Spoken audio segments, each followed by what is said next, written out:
In today's video, I'm going to teach you how to sort by date in Microsoft Excel. If you work with schedules, bookings, or timelines, being able to sort by date makes your data much easier to read and analyze.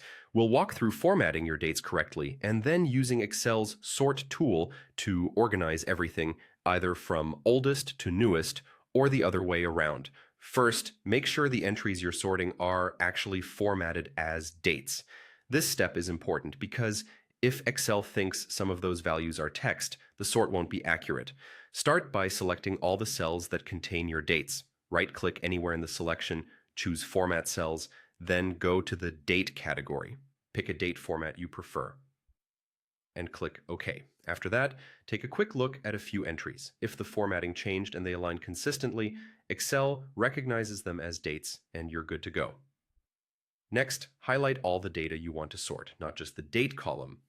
This usually means selecting the entire table, so each row stays intact when the order changes. If you only highlight the date column, you'll scramble your information, so be sure the whole range is selected.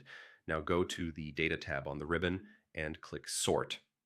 A Sort dialog box will appear.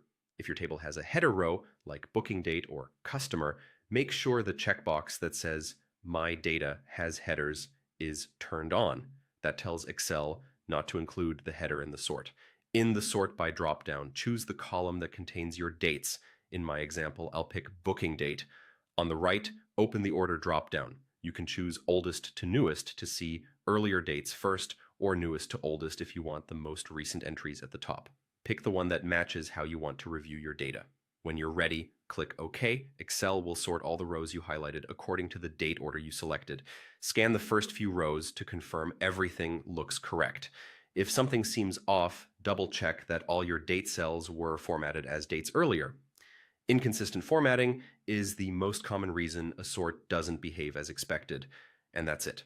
You've formatted your dates, selected your data, used the sort tool, and organized your table by date in just a few clicks. If you found this helpful, hit the like button, subscribe to this channel, and hit the bell icon for new uploads.